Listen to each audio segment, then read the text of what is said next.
안녕하세요. 오늘도 시청해주셔서 감사드리고요. 바로 사연 읽어보겠습니다. 모든 것을 내어주는 어머니의 품처럼 넓은 바다를 사랑한 사람이 있었습니다. 갖은 풍파를 겪으며 살았던 인생의 끝자락, 가지 많은 나무, 다시 되돌아보게 되는 그 시절의 사연 이야기네요. 그러게 왜 이제야 왔어 이거사. 내가 너를 얼마나 기다렸는데. 어휴, 이제 아무데도 가지 말고 여기서 내 식구들이랑 살아. 바다는 네가 욕심만 부리지 않으면 뭐든지 내어주거든. 무더운 여름이 지나고 인천의 섬 덕적도의 바다도 가을빛으로 물들었네요. 바다도 물드냐고요? 바다의 사나이 남편이 그러더군요. 당신 그거 알아? 뜨거운 여름이 지나고 가을이 찾아오면 바다도 옷을 갈아입는다는 거. 남편의 말을 듣고 바다를 바라보니 어쩐지 바다빛이 에메랄드빛으로 빛나는 것 같기도 하고 더욱 깊어진 어머니 빛깔 같기도 하고 그러네요. 참 신기하죠. 마치 우리네 인생사례와 같이 시선의 차이, 생각의 차이로 달라 보이니 말입니다. 제 나이 50대 후반, 남편의 고향인 이곳 덕적도로 내려온 지 벌써 10년이 다 되어 갑니다. 어린아이일 것만 같았던 막내 아들이 평생 배필을 맞아 10월에 결혼식을 올려요. 어느덧 남편과의 30여 년의 결혼 생활을 생각해보니 마음이 먹먹해 오더군요. 모두 가슴에 묻어두고 있는 사연 하나씩은 있겠지만 다사다난했던 저와 시댁의 지난 날들을 이야기해보려 합니다. 시간은 30여 년 전으로 거슬러 올라가 봅니다. 제 나이 20대 후반에 전 남편과 사별하고 아이 둘을 키우고 있던 때였죠.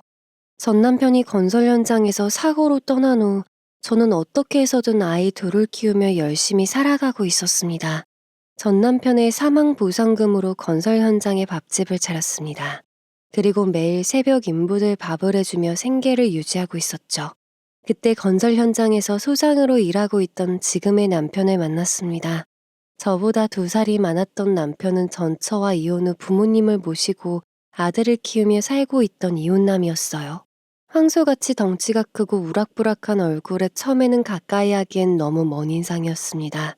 사장님, 우리 소장님이 생긴 건 이래도 성격은 얼마나 자상하고 다정한지 몰라요. 두 분이 좀 친해져 보세요. 두 분이 창창한 나이에 자식들만 보고 살기엔 너무 아깝잖아요. 이 사람이 아니 왜 시키지도 않은 짓을 하고 그래?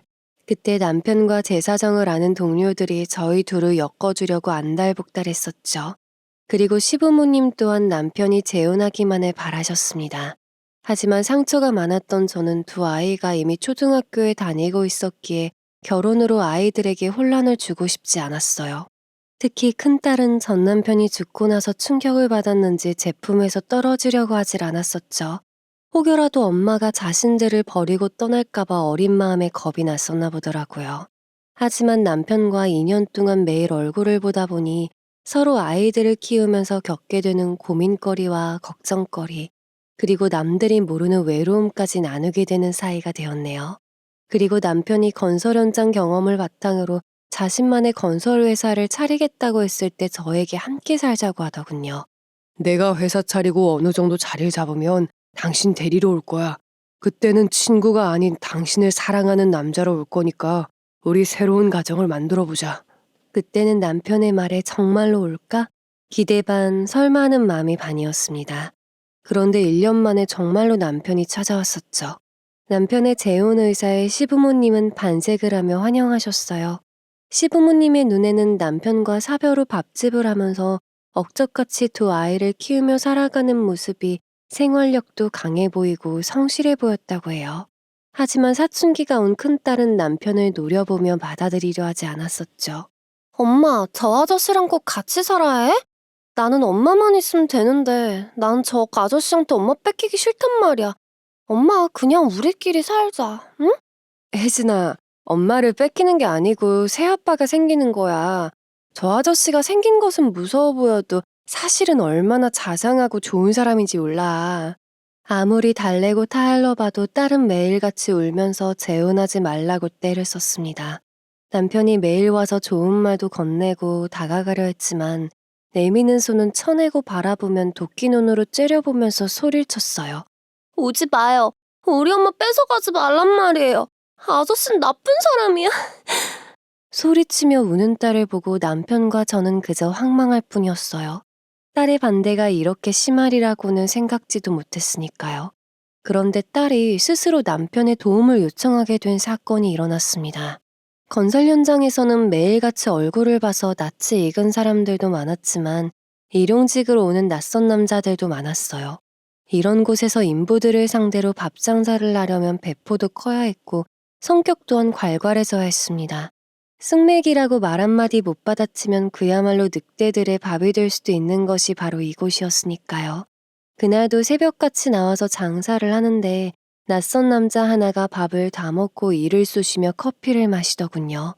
다른 사람들은 벌써 현장으로 나갔는데 이 남자는 식당에서 맴돌 뿐이었어요. 이 바닥 생활이 벌써 5년이 넘어가고 있었으니 이상한 느낌이 등줄기를 타고 싸하게 올라오고 있었습니다.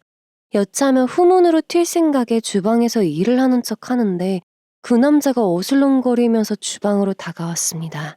남편도 없는 과부죠? 얼굴이 그 미인인데 이런 데서 일하기에는 너무 아까운 거 알아요? 내가 외롭지 않게 해줄 수 있는데 우리 좀 친해봅시다. 음흉한 눈은 제 온몸을 위아래로 훑어보고 있었고 걸쭉한 목소리로 치근덕대는데 소름이 쫙 끼쳤습니다. 당신 뭐야? 현장 소장이 내 남편인 거 몰라서 물어? 더 다가오면 소리 지를 거야. 허튼 짓 했다가는 이 바닥에서 다신 발도 못 붙일 줄 알아. 현장 소장이 내 남편이라고 해도 그 남자는 코웃음을 치면서 믿질 않았어요. 그리고 점점 다가오기에 저는 후문을 향해 달렸습니다. 하지만 문을 열기도 전에 잡혀서 주방 벽으로 밀쳐졌어요. 순간 제가 그 남자의 뺨을 후려쳤고 뺨에 생채기가 난 그 남자는 화가 나서는 얌전히 있으라며 제 뺨을 때렸습니다. 순간 입술이 터져 비릿한 맛이 나고 머리까지 멍해왔어요. 불이야! 불이야! 사람 살려요! 그때 딸아이의 비명소리가 들렸습니다. 그리고 뒤에 있던 아들이 후다닥 밖으로 뛰쳐나가며 도와달라며 소리를 쳤죠. 그 남자가 놀래서 딸아이에게 달려들려고 몸을 돌렸습니다. 저는 온 힘을 다해 남자를 밀쳤고 넘어진 남자의 두 다리를 악착같이 붙잡고 놓지 않았습니다. 그리고 사람들이 올 때까지 기다렸죠.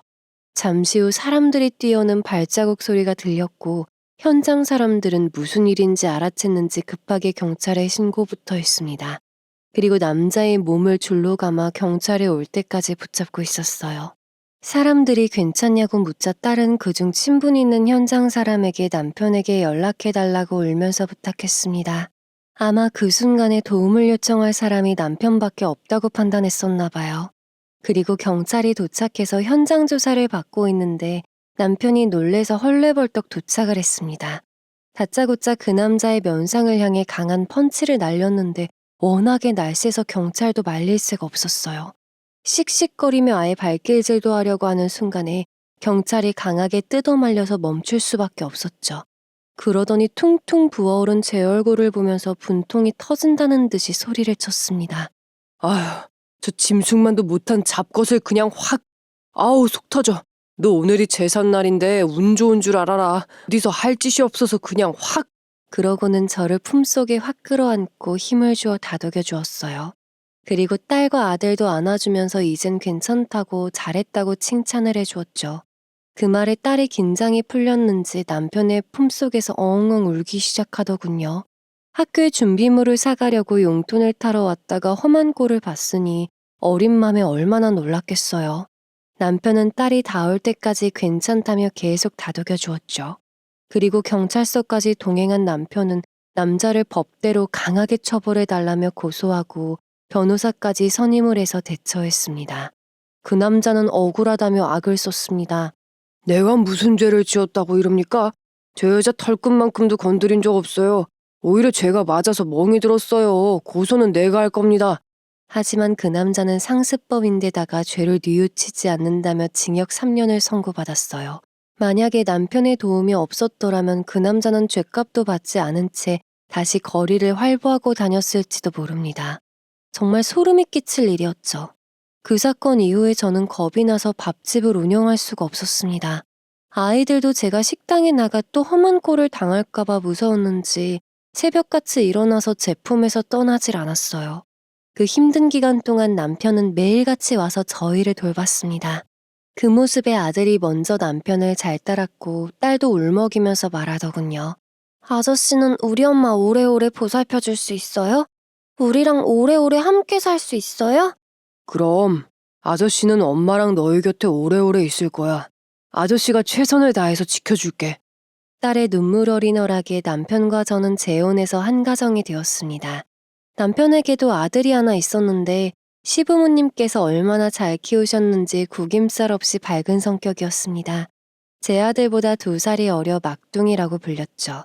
아들은 자신에게도 동생이 생겼다며 무척 좋아했습니다. 딸은 원래 성격이 새초롬해서 낯을 많이 가렸어요. 시부모님이 손녀딸이 생겼다고 어여삐 여기셨지만 쉽사리 다가가려 하지 않아 몇 년을 마음고생을 해야만 했죠. 남편과 살림을 합치고 나서는 시부모님과 한 집에 살았습니다. 시부모님은 3남매를 키우셨는데 인천의 섬 덕적도에서 나고 자란 토박이셨어요. 어촌마을에서 어부를 하시다가 3남매의 교육 때문에 인천의 중심지로 이사를 하셨습니다. 시아버님은 손재주가 좋아 목수일을 하셔서 3남매를 키우셨다고 해요. 그래서 그런지 남편도 손재주가 무척이나 좋았습니다. 둘째 서방님은 직업 군인이었고 막내 서방님은 철없는 백수였어요. 어느 집안이든 문제아들이 있기 마련인데 시댁에 문제하는 막내 서방님이었죠. 제가 남편과 재혼했을 때 막내 서방님의 나이 19살이었어요. 그런데 고등학교도 마치지 않았는데 나쁜 친구들과 어울려 다니더니 중퇴를 했답니다. 그리고 돈이 떨어지면 집에 들어와서 시부모님께 용돈을 받아들고 나가기를 반복하고 있던 불량아였습니다. 막내야, 그래도 학교는 마쳐야지. 배우고 싶은 공부가 있으면 내가 대학도 보내주마. 그러니 집으로 들어와. 싫어요. 난 공부가 제일 싫어. 지금처럼 마음껏 술도 먹고 노래하면서 노는 게 좋아요. 아버님과 어머님이 달래도 보고 윽박질러 보기도 했지만 뺀질뺀질한 성격에 도통 말을 들으려고 하질 않았습니다. 도대체가 막내 서방님은 누구를 닮았는지 알 수 없는 돌연변이 같은 존재였어요. 하지만 시부모님은 막내 서방님을 무작정 혼을 낼 수가 없었습니다. 시부모님이 어부로 살던 시절 막내 서방님은 형들의 손에 맡겨져서 부모님의 보살핌을 거의 못 받고 자랐다고 합니다. 그래서 그런지 유난히 반항도 심했고 역마살이 낀 건지 바깥으로만 나돌았다고 해요. 그러니 시부모님 입장에서는 막내 서방님은 언제나 안쓰럽고 아픈 손가락이었습니다. 부모는 항상 자식에게 못해준 것만 생각하며 후회를 하니까요. 막내 서방님이 방황하던 시기에 남편이 하던 건설 사업은 번창하던 시기였습니다. 그 당시에 인천에 단독주택의 아파트 2채까지 가지고 있었으니 정말 갑부소리를 듣고 살던 때였죠. 이때는 남편이 잘 나갈 때라 어머니와 저는 집안에서 아이들이 서로 정을 붙일 수 있도록 살림만 했었어요. 하지만 아버님은 워낙에 부지런하고 성실한 분이셔서 남편의 회사로 매일 같이 함께 출근하셔서 목수일을 하셨습니다. 남편은 돈을 많이 버는 만큼 상처를 안고 사는 자식들에게 원하는 것은 다 해주려고 했어요. 오히려 제가 아이들 버릇이 나빠진다고 말릴 정도였습니다. 물론 성격 또한 황소 같은 외모와는 다르게 엄청 부지런하고 정도 많은 자상한 남편이었고 아빠였죠. 그 성격은 아마도 아버님을 닮아 그런 것 같았습니다. 그런데 이 행복하던 시기에 반갑지 않은 남편의 선처가 찾아와 집안에 한바탕 회오리가 몰아치게 됩니다. 어머니, 저 다시 받아주시면 안 돼요? 영수 제 아들이에요. 아니면 영수라도 제가 데리고 살게 해주세요. 여기가 어디라고 뻔뻔스러운 낯짝으로 찾아온 거냐? 당장 썩 꺼져. 남편과 다시 살겠다고 찾아온 전처는 매일 집으로 찾아와 대문 앞에서 무릎까지 꿇고 싹싹 빌었어요. 전처는 5년 전 시댁의 형편이 많이 어렵고 남편이 건설 현장을 누비고 다닐 때 더 이상 구질구질하게는 못 살겠다며 집을 나갔습니다. 그렇게 어린 아들과 가정을 버리고 갈 땐 언제고 이제 와서 남편이 잘 살게 되니 다시 찾아와 매달리고 있는 겁니다. 시부모님과 남편이 아무리 모질게 대하면서 내쳐도 끈질기게 찾아와서 비는 꼴을 보니 제 마음이 무너지는 것 같더군요. 하물며 막내 아들의 마음은 미우나 고우나 자신을 낳아준 생모인데 오죽했을라고요. 아빠, 엄마 우리 집에서 함께 살면 안 돼? 그래도 엄마잖아. 이 녀석이 우리를 버리고 간 여자가 무슨 엄마야? 네게는 이미 새엄마와 누나와 형도 있잖아. 이게 우리 진짜 가족이야. 새엄마한테는 이상한 소리 하지 마라. 어린 막내 아들은 알았다고 했지만 전처가 학교까지 찾아가 아들을 기다리고 있을 때는 어쩔 수 없는 친모를 그리워하는 어린아이였어요. 이 시기는 전처가 아들을 데려갈까봐 제가 아들을 데리러 학교에 갔는데 전처가 찾아와서 재빠르게 아들을 데리고 갈 때도 있었습니다. 이때는 핸드폰도 없던 시기였고 기껏해야 삐삐라는 무선호출기가 있을 뿐이었어요. 혹시나 하는 마음에 삐삐를 사주고 집에서 연락을 하면 꼭 전화를 하라고 당부를 했죠. 하지만 이것도 무용지물이었습니다. 어느 날은 제가 학교 앞에서 지키고 있었는데도 막내 아들이 나오지 않아 교실로 들어가 봤더니 이미 수업 도중에 전처가 아들을 데려가 버린 거예요. 당황해서 남편에게 연락하고 집에서도 난리가 난 상황이었죠. 그런데 전처가 당당히 전화를 해와서는 뻔뻔한 수작을 부리더군요. 오늘부터 아이는 내가 키울 거니까 매달 50만 원씩 생활비와 양육비 보내줘. 허, 50만 원? 너한테는 땡전 한 푼 줄 생각도 없고 너는 받을 자격도 없는 사람이야. 그리고 너 이거 납치인 건 알고 있냐? 경찰에 신고하기 전에 당장 데려와. 그럼 당장 5천만 원 보내. 안 그러면 아이 데리고 꼭꼭 숨어버릴 줄 알아. 전처의 정신 나간 소리에 남편은 2번 생각할 것도 없이 경찰에 신고부터 했습니다. 이 당시 5천만 원이면 경기도에서 웬만한 20평대 아파트를 살 수 있는 돈이었어요. 그렇게 힘들게 아들을 되찾아오고 전처를 고소했습니다. 전처는 예전에 이혼 당시 양육권 포기와 아이를 만나지 않겠다는 각서까지 받아놓은 상태였어요. 남편은 전처를 처벌해달라고 호소했지만 집행유예로 만족해야만 했죠. 그 후로 전처가 건설 현장이고 집으로 찾아와 횡포를 부려 힘든 시기를 보내야만 했습니다. 이 일로 막내 아들은 정신적인 스트레스를 많이 받았고 제 아이들과도 사소하게 트러블이 잦아졌어요. 전혀 다른 2가정이 한 가족이 되기에는 험난한 일들이 정말 많더군요. 아이들이 커가면서 사춘기가 오는 바람에 가족의 평화는 항상 멀어 보였습니다. 하지만 남편과 시부모님은 한결같은 사랑과 애정으로 끊임없이 노력을 하셨어요. 특히 아버님은 그림 솜씨도 무척 뛰어나셨는데 아이들에게 그림을 가르치며 함께하는 시간이 많으셨어요. 그리고 아이들의 책상과 의자는 좋은 목재를 사다가 손수 만들어주셔서 지금까지 튼튼하게 사용하고 있는 가구들이 많습니다. 시부모님이 손주들과 정을 붙이고 행복하게 살아가는 동안에도 항상 마음 편할 날이 없으셨는데요. 막내 서방님이 계속 정신을 못 차렸기 때문이죠. 돈이 필요할 때면 불시에 나타나서 집안을 들쑤시는 막내 서방님 때문에 시부모님의 주름살은 더욱 깊어졌습니다. 그러던 어느 날 어디서 이상한 소리를 듣고 와서는 허파에 바람든 소리라는 겁니다. 아버지, 제가 금광 소식을 들었는데 이 금맥이 우리나라 땅굴 속에 묻혀 있대요. 그래서 투자자들을 모집하고 있다는데 이건 진짜 믿어도 된다니까요? 3천만 원만 투자하면 10억 버는 거 식은죽 먹기래요. 이거사, 그런 금맥이 있으면 황금에 눈먼 부자들이 아직까지 내버려 두었겠냐. 제발 정신 좀 차려. 막내 너 내일부터 형 건설 현장 나와서 일이나 배워.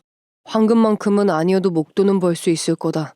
시부모님과 남편이 마음을 잡게끔 타일러 보았지만 이미 막내 서방님의 귀에는 아무런 말도 들리지 않았어요. 여전히 황금에 마음이 들떠 제발 믿어달라며 일장연설을 했으니까요. 황금이 묻혀있다는 금맥은 일제강점기 때 일본군들이 황금을 채굴하기 위해서 만들어 놓은 우리나라 9개의 땅굴 중 하나랍니다.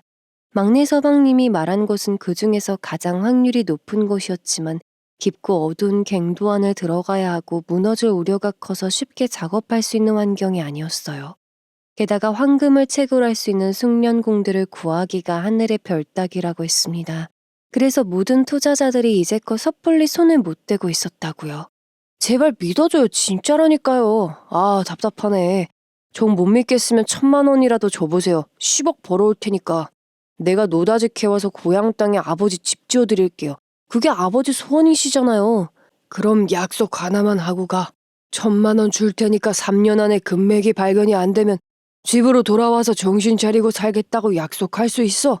안 돼요, 아버지. 뭘 믿고 1,000만 원씩이나 준다는 거예요. 저 녀석 말은 다 뻥이고 사기꾼한테 속은 거라고요. 하지만 어머니가 옆에서 마지막으로 믿어보자고 하셨고 아버님이 목수일을 하면서 모아놓으신 목돈을 내어주셨습니다. 이 돈이 10년이 흘러 막내 서방님의 가슴에 평생 한이 되는 일이 될지는 그 누구도 생각지 못했습니다. 그저 철없고 망나니 서방님 때문에 아까운 돈만 버렸다고 생각했으니까요. 더욱이 남편은 시부모님에게 화풀이를 해댔습니다. 두 분이 맨날 오냐 오냐 하니까 막내가 저 모양인 거예요. 사람이면 땀 흘리고 노력해서 돈을 벌 생각을 해야지. 매번 복권이네 황금이네. 그럼 이 세상 사람들 다 부자로 살고 있게요. 다음에 또 그러면 제가 아주 다리 몽둥이를 분질러서라도 붙잡아 둘 테니 그때는 저 말리지 마세요. 하지만 막내 서방님은 3년이 지나고 10여 년 동안 소식 한 번이 없었어요. 정말로 황금을 캐러 갱도 속을 헤집고 다니는지 알 수가 없었습니다. 그동안에 막내 서방님이 돌아오기만을 목이 빠져라 기다리던 시부모님의 속만 새카맣게 타들어갔습니다. 막내 서방님을 만나러 금맥이 있다는 곳을 찾아가 보려고 했지만 워낙에 비밀리에 진행되고 있던 장소여서 알 길이 없었어요. 그리고 막내 서방님이 집을 나간 10여 년 기간 동안 저희 가정에는 다시 청천벽력 같은 어둠이 찾아왔습니다. 남편의 사업이 영원히 번창할 것만 같았는데 IMF가 찾아온 것이었죠. 이 시기에는 대기업들의 부도가 쓰나미처럼 이어졌고 은행들도 부실은행으로 합병이 마구잡이로 이루어지던 시기였습니다. 그러니 웬만한 작은 사업체들은 어음부도로 추풍낙엽처럼 도산하는 것이 유행이었어요. 눈 깜짝할 사이에 그 많던 재산은 물거품이 되었고 겨우 방 2칸짜리 월세방 신세로 전락하게 되었죠. 앞으로 살 길이 막막하던 그 시절, 지금 다시 떠올려도 정말 힘들었던 날들이었어요. 이 당시 시부모님 연세가 환갑이 넘으셨었는데 어머님은 저를 도와 식당 일을 하셨습니다. 제가 예전에 했던 경험을 살려 건설 현장 근처에 조그만 밥집을 운영했었거든요. 다시는 하고 싶지 않았던 그 일을 나이 든 어머니와 매일 새벽밥을 짓기 시작한 겁니다.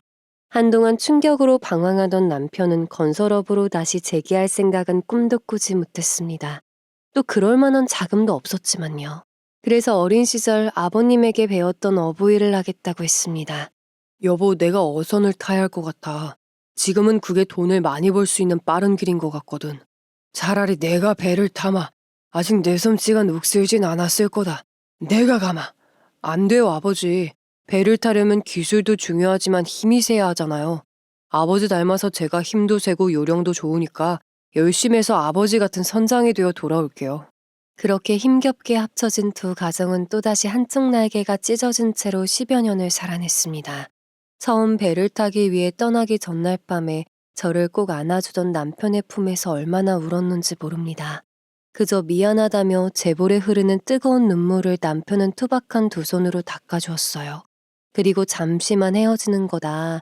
다시 일어설 수 있다며 그렇게 다짐을 하고 또 약속을 했었네요. 아이들 또한 아빠의 빈자리를 느끼게 되자 방황도 많이 했습니다. 그래도 딸이 성인이 되어가던 시기여서 오히려 듬직하게 마지노릇을 해주었습니다. 그리고 대학도 포기하고 동생들 뒷바라지를 하겠다고 했을 때는 아버님이 말리셨습니다. 절대로 안 된다. 공부는 해야지. 네 머리가 보통 머리냐. 할아버지가 끝까지 가르칠 거니까 너희들은 열심히 공부만 해. 연평도로 꽃게잡이 배를 타러 간 남편 대신에 집안의 기둥은 다시 아버님이 책임지셨습니다. 그러다 보니 스트레스 때문이었는지 아버님은 음식을 드시면 소화를 잘 못 시키셨어요. 원래도 위가 약하셔서 소식을 하시던 분이셨는데 스트레스 때문에 더욱 안 좋아지신 것이 분명해 보였습니다. 손주들의 교육비 때문에 하루도 쉴 수가 없다고 버티시던 아버님을 어머님과 제가 끌고 병원에 모시고 갔었죠. 그리고 병원에서 검사를 했는데 위염이라는 진단을 받았습니다. 환자분은 선천적으로 위가 약하셔서 정기적으로 관리를 잘 하셔야 하세요. 그리고 스트레스와 과도한 일은 삼가하시고 일단은 위염약 다 드시고 경과를 지켜봅시다. 의사 선생님 말씀처럼 아버님은 정기적인 검진이 필요했지만 집안 형편상 그렇게 하지는 못하는 실정이었어요. 그리고 이 시기에 직업 군인이었던 둘째 서방님이 군 사택에서 지내고 있었는데요. 휴무일 때는 자주 나와 시부모님과 저희를 보고 돌아가곤 했었습니다. 그래도 유일하게 모범적인 삶을 살아가고 있는 자식 중 한 명이었죠. 당시 총각이었던 둘째 서방님에게도 여자친구가 있었는데 집안 형편이 안정이 되면 결혼식을 올리기로 약속이 되어 있던 상태였어요. 그나마 둘째 서방님은 자식 중에서 가장 안정적인 삶을 살 거라고 누구나 의심치 않았습니다. 둘째 서방님 직업도 안정적인 군인이었고 동서도 좀 사는 집안에서 부족할 것 없이 자란 외동딸이었거든요. 다만 구김살이 없고 성격이 밝아 좋았는데 철이 없고 욕심이 많아 보이는 것이 좀 흠이었습니다. 하지만 너무 순하면 당하기만 하니 오히려 낫다 싶었어요. 도시에서 모든 가족들이 열심히 발버둥 치고 있을 때 남편은 연평도 어선에서 잡일부터 시작해서 10여 년 동안 정말 열심히 일했습니다. 그리고 쉴 새 없이 돈을 모았어요. 집에 들르는 날이면 아이들이 필요하다는 것은 아낌없이 지원해 주었고 부모님이나 형제에게도 헌신적인 남편이었습니다. 그래서 아이들은 남편을 끔찍이도 믿고 따랐죠. 아빠라는 말을 자연스럽게 하기까지 마음을 진심으로 나누기까지 얼마나 힘든 시간들이 있었는지는 안 겪어본 사람들은 모릅니다. 그런 점에서 저는 남편을 진심으로 존경하고 고맙게 생각해요. 시부모님도 제 아이들을 차별 안 하고 마음으로 넉넉하게 친손주로 품어주셨습니다. 그 사랑은 너무나 깊어서 지금도 생각만 하면 뜨거운 눈물이 흐른답니다. 저희가 힘든 시간을 보내고 있을 때 막내 서방님이 한번 찾아오긴 했었습니다. 사업이 망하고 이사를 한 것을 몰랐던 막내 서방님은 이사한 곳을 간신히 수소문해서 찾았다고 투덜댔었죠. 형은 도대체 사업을 얼마나 말아먹었길래 이런 곳으로 이사를 한 거야. 걱정 마요, 엄마. 노다지가 곧 무더기로 쏟아질 테니까요. 그때는 형도 먼 곳에서 고생 안 해도 되고 궁궐 같은 집에서 다 같이 살 수 있다니까요. 하지만 아버님은 아직도 철이 안 들었냐며 정신 차리라고 호통을 치셨습니다. 그리고 몇 년 만에 돌아와 부모님의 가슴에 대못을 박은 것도 모자라서 그 다음날 새벽같이 없어졌어요. 그것도 제가 밥집을 하면서 벌어놓은 목돈을 들고 튀었던 거죠. 돈 냄새는 기가 막히게 잘도 맡더군요. 그 사실을 알고 아버님은 그저 먼 산만 바라보시고 어머님은 주저앉아서 신세 타령을 하셨습니다. 그 후로 아버님은 소주를 드시는 횟수가 더 많아지셨어요. 그래도 그 힘들었던 세월을 아버님은 소주 한 잔에 쭈꾸미 안주만 있으면 정말 행복한 웃음을 보이셨습니다. 그리고 항상 덕적도의 바다를 그리워하며 인생의 마지막은 그곳에서 정리하고 싶다고 하셨죠. 여보, 지금쯤 덕적도의 쭈꾸미가 제철일 텐데 당신도 그곳이 그립지? 그날이 얼마 안 남은 것 같아. 조만간 큰애가 돌아오면 우리 고향으로 내려가서 함께 삽시다. 네, 저도 그날이 빨리 왔으면 좋겠네요. 여기서 우리 정말 열심히 살았는데. 아휴, 당신 머리에는 벌써 하얀 눈이 내렸네요. 그 어렵던 시절에 아버님이 좋아하시던 쭈꾸미 볶음을 많이 못해드린 것이 지금도 마음이 아픕니다. 그리고 아버님의 소원을 못 들어드린 것이 너무나 죄스러워 지금도 억장이 무너지는 것 같아요. 그렇게 모두가 힘들게 버티고 다시 우리들의 집을 마련하고 경제적 여유가 생기고 나서야 남편은 가정으로 돌아왔습니다. 그때 아버님의 연세가 70을 넘으셨어요. 이미 아이들은 대학을 모두 졸업하고 사회인이 되어 있었죠. 시부모님과 남편의 사랑과 지원 덕분에 아이들은 모두 어긋나지 않고 반드시 자라주었습니다. 너무나 감사한 일이었죠. 남편은 선장 자리를 정리하고 돌아와서 다시 건설업에 뛰어들 준비를 했어요. 하지만 시부모님이 고향으로 돌아가고 싶다는 뜻이 너무 간절해 부모님과 귀향하기로 결정을 내렸습니다. 다만 그 전에 둘째 서방님의 결혼식부터 올려줘야 했습니다. 그리고 고향에 살 집부터 짓기로 했어요. 둘째 서방님의 신혼집은 군사택에서 시작할 거니까 신혼살림은 저희가 준비해주기로 했습니다. 그리고 오랜만에 온 가족들이 모여 기분 좋게 술 한 잔씩 하면서 모두가 즐거운 시간을 보내고 있었죠. 분위기가 거하게 익어갈 쯤 남편이 신혼가전 일체를 준비해주겠다는 말을 꺼냈습니다. 형이 없는 동안 네가 고생이 많았다. 그래도 네가 부모님 곁에 있다는 생각에 형이 안심하고 바다에 나가 있을 수가 있었어. 대신에 신혼살림은 형이 좋은 것으로 준비해주마. 아직까지 기다려준 재수 씨한테도 고마워서 그래. 괜찮아 형, 나도 돈 있어. 고향에 집 지으려면 돈이 많이 들어갈 텐데 너무 무리하는 거 아니야? 괜찮아요. 저희 그 정도 여력은 있어요. 형이 준다고 할 때 얼른 받으세요. 그러자 옆에서 흐뭇하게 지켜보던 시부모님도 그 정도는 받아도 된다고 하시면서 거들었습니다. 그리고 둘째 동서는 돈 한 푼 안 들이고 몸만 시집오게 생겼으니 몹시 기뻐했었죠. 그렇게 모두의 축복 속에서 둘째 서방님은 결혼식을 올렸어요. 두 사람이 신혼여행을 다녀와서 모두 식사를 하는 자리였는데 둘째 동서의 욕심 많은 본성이 술주정으로 나타났습니다. 아버님이 이날 모두가 모였으니 하실 말씀이 있다고 하시면서 덕적도의 모든 땅과 집 명의를 제 명의로 한다는 깜짝 발언을 하신 겁니다. 네 어머니랑 상의를 했는데 고향 땅과 집 명의를 큰애 앞으로 할 생각이다. 둘째 너는 알지? 네 형이 이혼하고 얼마나 힘들게 살았는지. 우리 집안에 네 형수가 없었다면 네 형 마음 잡고 사는 것도 힘들었을 거야.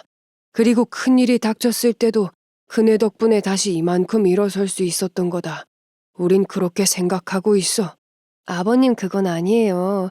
제가 한 일이 뭐가 있다고요. 아버님과 어머님이 너무 고생이 많으셨죠. 저는 그 땅에 욕심 같은 거 없어요. 정말이에요. 제가 깜짝 놀라서 거절을 하자 아버님은 이 집안에 그 땅을 물려줄 만한 사람이 저밖에 없다고 하셨습니다. 그래야 그 땅이 자손 대대로 물려질 것 같다고 하시면서요. 아버님의 말뜻을 이해 못한 제가 당황하면서 남편과 둘째 서방님을 바라보았습니다. 남편은 받으라는 듯이 고개를 끄덕였고 둘째 서방님도 웃으면서 형님 부부는 받을 자격이 있다고 하더군요. 그런데 그때 둘째 동서가 연거푸 술잔을 들이키더니 억울하다는 듯이 아버님에게 소리쳤습니다. 그럼 저는요? 아버님은 형님만 보이시고 저는 안 보이세요? 저도 며느리인데 왜 차별을 하세요? 제가 그렇게 마음에 안 드셨어요? 동서의 술주정에 깜짝 놀란 둘째 서방님의 눈이 휘둥그레졌습니다. 그리고는 동서의 입을 막아보려 했지만 동서는 눈물이 그렁그렁 맺혀서는 너무들 한다며 엉엉 울기 시작하더군요. 어린아이가 생떼를 부리듯 아버님에게 계속 자신의 목도 달라며 졸라대기 시작했어요. 자신도 집안의 형편이 나아질 때까지 결혼식도 못 올리고 기다렸다. 자신도 희생한 세월이 몇 년이냐. 둘째 서방님도 자식인데 왜 모두 장남한테 재산을 주느냐 하면서 똑같이 나눠달라고 하더군요. 그러자 둘째 서방님의 얼굴이 벌개져서는 화난 목소리로 따져 물었습니다. 너 나보다 재산에 더 탐이 나는 거야? 그리고 신혼 살림살이 다 형수가 준비해 주었잖아. 그러니 그만해. 난 집안 재산에 욕심도 없고 당연히 형님네가 물려받아야 한다고 생각하니까. 그러자 동서는 둘째 서방님을 째려보면서 소리를 질렀습니다. 그러니치 형한테 재산을 다 뺏긴다는 등 평생 군대에서 뼈를 묻을 거냐는 등 뚫린 입이라고 거침없이 쏘아붙이더군요. 동서의 너무 심한 술주정에 듣다 못한 어머니가 노하셔서는 호통을 치셨습니다. 그리고 집안 분위기가 험악해지려 할 때 누군가 현관문을 두들기는 소리가 들렸어요. 찾아올 사람도 없는데 누군가 하고 현관문을 여니 만삭이 된 임산부가 보따리를 들고 힘들게 서 있더군요. 제가 눈이 휘둥그레져서 누구시냐고 물었습니다. 여기가 박진수 씨 부모님 댁이 맞아요? 네, 맞는데요. 누구세요? 맞다는 제 말이 끝나기도 전에 만삭인 임산부는 현관 앞에 주저앉아 어흥엉 울기 시작했습니다. 아니, 왜 그러세요? 아니지, 일단 임산부가 이렇게 차가운 바닥에 있으면 안 돼요. 얼른 집 안으로 들어오세요. 어서요. 제가 놀래서 임산부를 집 안으로 들여 거실에 앉으라고 하자 모여있던 가족들의 눈이 휘둥그레졌습니다.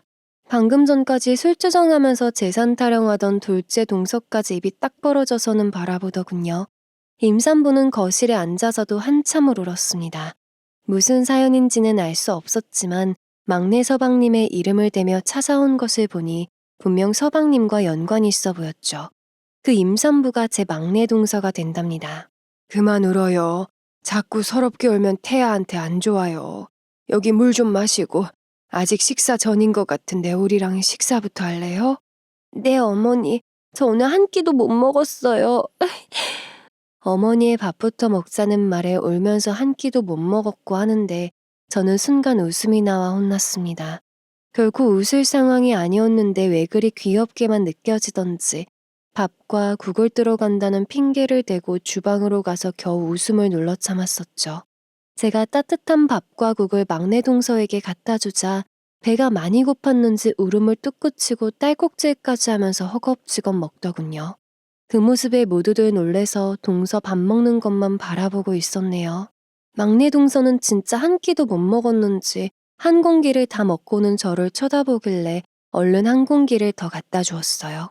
그렇게 밥 2공기를 먹고 나서야 살았다는 듯이 크게 한숨을 내쉬더군요. 그러고는 머쓱하고 내심 창피했는지 슬그머니 고개를 숙이며 우물쭈물 이야기를 꺼냈습니다. 제 뱃속에 아기가 진수씨 아기예요. 그런데 진수씨가 여기 주소가 적힌 쪽지를 주더니 저 먼저 가 있으래요. 자기는 나머지 황금까지 캐서 와야 한다고. 아, 이거요. 진수씨가 이거 먼저 부모님 갖다 드리라고 했어요. 돌아올 때는 더 많이 갖고 오겠대요. 막내 동서는 그렇게 말하며 주섬주섬 보따리를 풀었습니다. 그리고 기저귀천에 돌돌 말아놓은 무엇인가를 풀어헤치더군요. 모두들 그것을 보고 있는데 그 안에서 번쩍번쩍 빛나는 무언가가 나왔습니다. 모두 입이 딱 벌어져서는 그것을 보았죠. 어머, 자기야, 이거 금덩이 아니야? 자기 동생 죽었는지 살았는지도 모른다고 하지 않았어? 그런데 금광을 발견한 거야? 다들 놀라 아무 말도 못하고 있는 상황에서 둘째 동서가 잽싸게 금덩이를 만져보며 호들갑을 떨며 물었습니다. 그러자 얌전하게만 보이던 막내 동서가 다시 금덩이를 낚아채더니 아버님에게 드리는 것이 아니겠어요. 막내 서방님이 꼭 아버님께 드리라고 신신당부를 했답니다. 기분이 상한 둘째 동서는 술이 덜 깼는지 그것 좀 만졌다고 더럽게 군다고 험한 말로 토덜거리더군요. 둘째 동서는 얼굴은 곱상하니 생겼는데 버릇도 없고 욕심도 많아 보여 걱정이었습니다. 시부모님과 남편도 그리 느꼈는지 둘째 동서를 보는 시선이 곱지가 않았습니다. 아버님은 막내 동서가 준 금덩이를 한참이나 바라만 보고 계셨어요. 그것이 마치 애물단지인 양 만져보지도 않으시고 계속 보기만 하셨죠. 왜 안 그러시겠어요? 그 금덩이 때문에 막내 아들을 가슴에 묻고 산 세월이 거의 10여 년이 되어가는데요. 둘째 서방님의 말대로 정말로 죽었는지 살았는지 소식도 모르고 살아왔던 세월이었죠. 그런데 느닷없이 나타난 임신한 며느리의 금덩이까지. 참 할 말 없게 만드는 것이 막내 서방님다웠습니다. 어머님은 어느새 눈물이 글썽글썽 하셔서는 막내 서방님을 원망하는 소리를 하셨습니다. 에구, 썩을 것 같으니 누가 금덩이를 달라고 했어, 뭘 했어. 다른 자식들처럼 부모 옆에서 평범하게 살면 얼마나 좋아. 그 녀석 때문에 내 속이 다 타버려서 쟤만 남은 지 500년이다. 아휴. 그때 남편과 둘째 서방님이 그러더군요. 그래도 잘 살아있는 것 같아서 다행이라고요. 다 허풍이고 팔랑귀에 속은 건 줄 알았는데 정말로 황금을 발견했을 줄은 꿈에도 몰랐다고 말이죠. 그래도 그 세월이 너무 길었다고 부모님과 가족들 마음고생시킨 것은 용서할 수 없는 일이라고 했습니다. 막내 서방님이 돌아오기만 하면 가만히 안 둔다고 다들 벼르고 있었죠. 어머님은 막내 동서에게 그동안 막내 서방님이 어떻게 지냈는지 이야기해보라고 재촉을 했습니다. 하지만 막내 동서도 자세한 것은 잘 모른다고 하더군요. 자신이 막내 서방님을 만난 것은 2년 전으로 지방도시 호프집에서 아르바이트를 하다가 만났다고 합니다. 동서는 친정 부모님이 안 계신 고아라고 했습니다. 외로운 사람끼리 마음을 주고받다 보니 아이까지 생기게 되었다고요. 자신이 고아라고 말하면서 부모님과 저희들의 눈치를 보는데 너무나 가여운 생각이 들었습니다. 꼭 젊었을 적 제 모습을 보는 것 같아 잘해줘야겠다 싶었어요. 하지만 제 생각과는 다르게 상황은 흘러갔고 집안에는 다시 어두운 먹구름이 깔렸습니다. 이제 서방님들도 짝을 만나 뿌리를 내리고 아버님 소원대로 고향에 내려가 가실 날만 남은 줄 알았어요. 나쁜 일은 한꺼번에 일어난다고 했던가요. 막내 동서가 만삭이라 저희 집에 머물면서 출산을 해야 했기에 저는 빈방을 치우고 막내 동서가 마음 편하게 지낼 수 있게 해주었습니다. 그리고 요즘 식사를 못하고 계시는 아버님 때문에 자꾸 걱정이 되었어요. 아버님 좋아하시는 쭈꾸미 볶음도 해드리고 얼큰한 꽃게탕도 해드려봤지만 속이 불편하신 건지 몇 숟가락 뜨고는 거의 식사를 못하시고 계셨거든요. 곰곰이 생각해보니 아버님이 위 정기검진 받으신 게 꽤나 오래되었다는 사실을 떠올렸죠. 그래서 남편에게 이번 기회에 부모님 건강검진을 해드리라고 했습니다. 당신은 바쁘니까 내가 병원에 예약하고 날짜 잡아볼게. 괜찮으셔야 할 텐데 걱정이네. 알았어요. 저는 그럼 막내 동서 출산 준비부터 할게요. 남편은 큰 병원에 아버님의 검진 예약부터 했고 저는 막내 동서의 출산에 필요한 용품들을 준비하기 시작했어요. 그런데 막내 동서가 출산 예정일보다 2주일이나 빨리 진통이 시작되면서 상황은 긴박하게 흘러가기 시작했습니다. 마치 집안에 안 좋은 일이 생길 것처럼 말이죠. 급하게 막내 동서를 산부인과에 입원을 시키고 산모와 아이가 무사하게 태어나기만을 빌었습니다. 막내 동서는 상당히 긴 시간을 진통으로 고통스러워했지만 다행히 건강한 아이를 출산할 수 있었어요. 아이고 고생했다. 막내도 없는데 고생했어. 이 썩을 것은 지핏줄이 태어나는 줄도 모르고 어디서 무엇을 하고 있는 거야. 아유. 어머니는 어린 손주를 보시며 막내 서방님을 원망하는 소리를 하셨습니다. 그리고 며칠 후 시부모님의 건강검진 결과를 듣게 되는 날 청천벽력 같은 아버님의 위암 소식을 듣게 되었어요. 선생님 그럴 리가 없어요. 우리 영감 이렇게 멀쩡한데 무슨 암이라는 거예요. 다시 자세하게 좀 봐주세요. 어머니는 철렁 내려앉는 가슴을 부여잡고 멀쩡한 사람 보고 암 환자라고 한다며 울면서 의사 선생님께 매달렸습니다. 함께 듣고 있던 남편과 저도 믿을 수 없는 소식에 멍해 있었어요. 아버님은 아직까지 이상한 징후가 안 보이셨기에 암이라는 진단은 더욱 믿어지지가 않았습니다. 이때만 하더라도 표적 항암제가 있던 시절도 아니었어요. 그래서 암에 한 번 걸리면 대부분 완치율도 낮았거니와 재발률 또한 높았어요. 의사 선생님은 위암은 미미한 소화불량이나 복부 불편감이 느껴질 뿐이어서 위장질환과 구별이 어려워 발견하기가 어렵다고 하셨어요. 아버님의 위암 진행이 현재 3기로 종양 있는 위 대부분을 수술로 절제를 하고 항암요법과 방사선 치료를 해보자고 하셨습니다. 지금 봐서는 다른 장기로 전이는 안 된 것으로 보인다고 하셨지만 치료 중에 부작용이 동반되기 때문에 이를 극복하는 것이 걱정이라고 하셨습니다. 아버님의 연세가 70이 넘으셔서 면역력이 많이 약해진 상태이셨거든요. 저희는 일단 시부모님을 모시고 집으로 돌아와 소식을 알리고 가족들과 상의를 했습니다. 남편과 둘째 서방님은 당연히 수술을 받으시고 항암 치료를 받으셔야 한다고 아버님을 설득했어요. 하지만 아버님은 거부하셨습니다. 나 수술 안 하고 항암 치료만 받아보면 안 되냐. 수술하면 위를 거의 다 절제해야 한다면서. 사람의 위를 다 잘라내고 어떻게 살 수 있어. 아버님은 수술 받으면 자신은 얼마 살지 못할 거라며 완강히 거부를 하셨습니다. 둘째 서방님이 사람은 위를 다 절제하고도 살아갈 수가 있다. 종양은 수술로 다 제거를 해야만 한다고 설득을 했지만 아버님은 고개를 저으셨어요. 충격에서 헤어나오지 못하고 계시던 어머니가 아버님의 손을 붙잡고 애원을 하셨습니다. 병원에서도 수술 받으면 살 수 있다고 하잖아요. 수술 받고 항암 치료인가 뭔 가는 것도 해보고 다 해봅시다. 우리 고향에 내려가서 살기로 약속했잖아요. 당신 먼저 가면 나 혼자 어떻게 살라고 고집을 부리는 거예요. 어머니의 애원에 아버님은 한숨만 쉬시며 어머니의 손등만 토닥여 주셨어요. 두 분의 모습을 지켜보던 남편은 모든 것이 자신의 탓이라며 자책을 하는 소리를 해서 모두를 울게 만들었습니다. 아버지, 제가 불효를 했어요. 제가 사업만 망하지 않았더라면 배를 탈 일도 없었을 거고 아버지 소원대로 고향에도 일찌감치 내려가 사실 수 있었을 텐데 다 제 잘못입니다.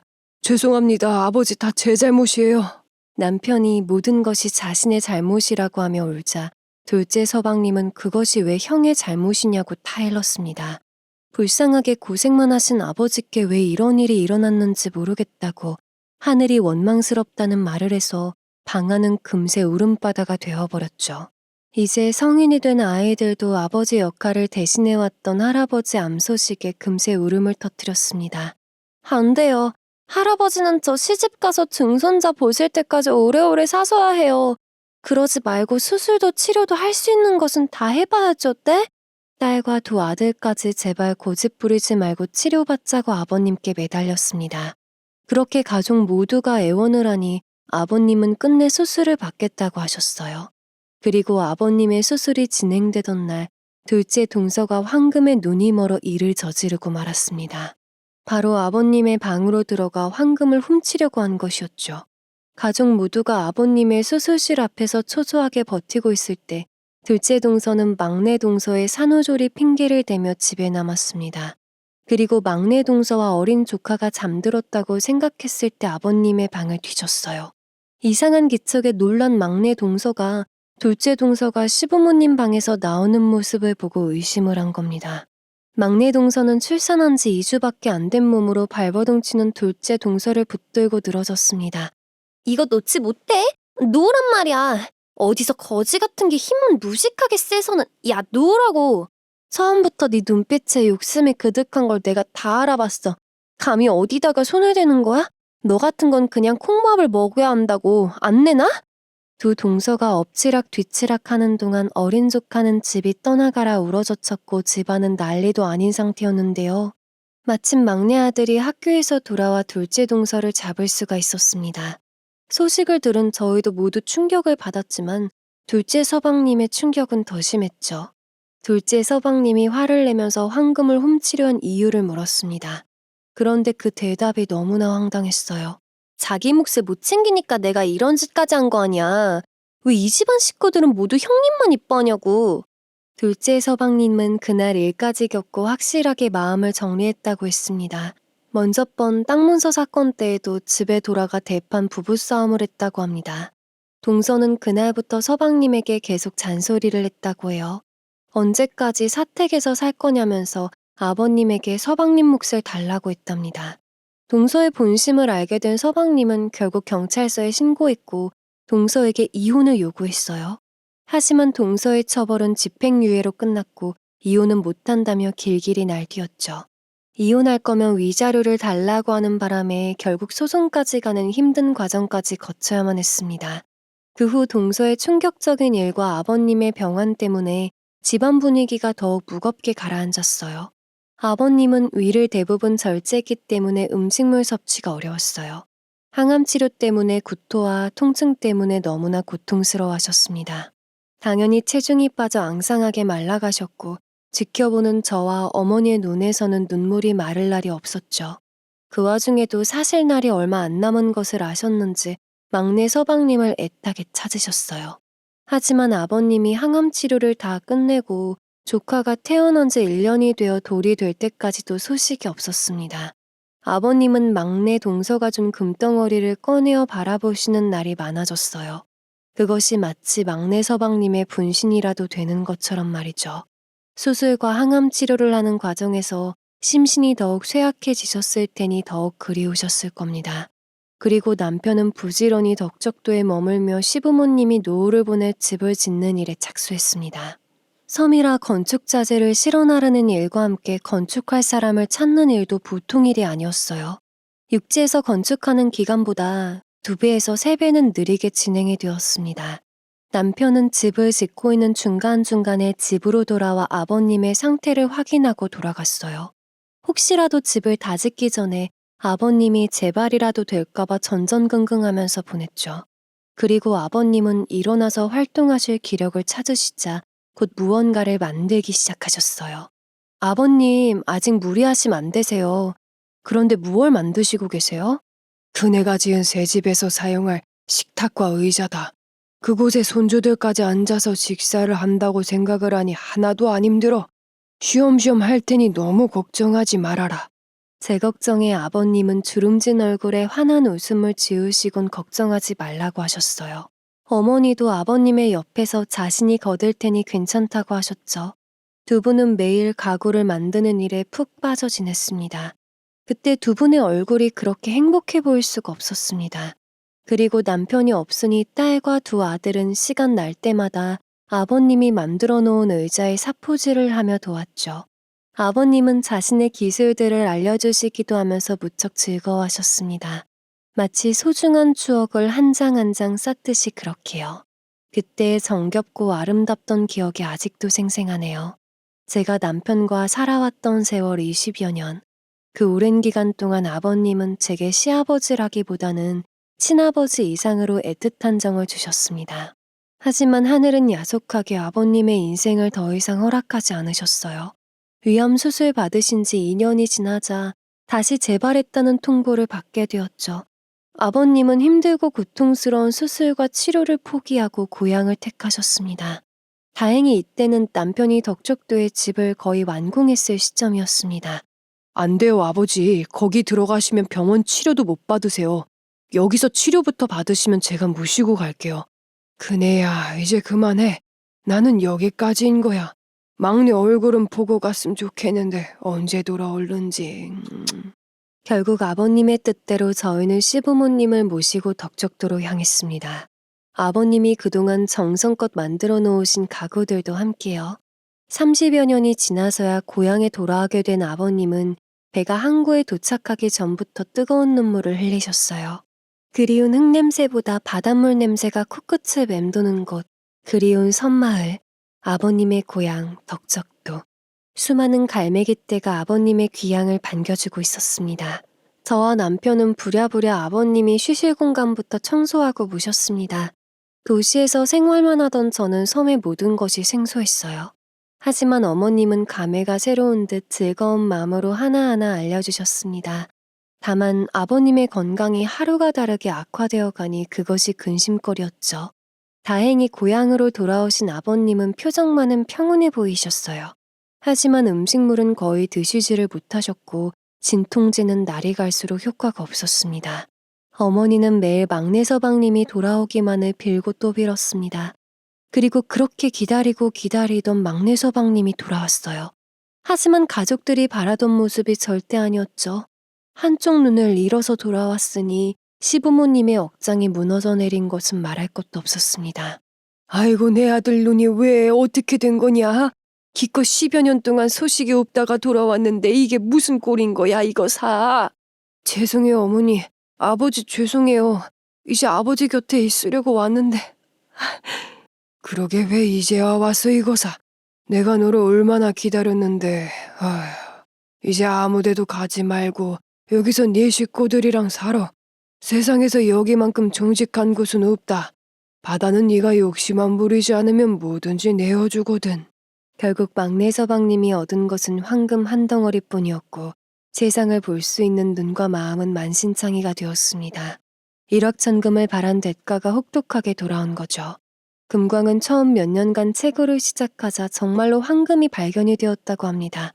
그 황금이 동서가 들고 온 금덩이였다고요. 하지만 채굴을 할수록 그 양은 많지가 않았다고 해요. 무지개 인생을 포기할 수 없었던 사람들은 채굴을 계속했지만 황금은 더 이상 발견되지 않았습니다.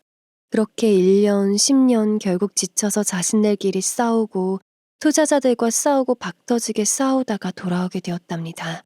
싸우는 중에 눈까지 잃었고 온몸에 상처만 남았습니다. 긴 세월 동안 손에 쥔 것은 금덩어리 한 개와 너덜너덜해진 몸과 마음뿐이었어요. 후회하면서 우는 도련님을 아버님은 다독이고 타일렀어요.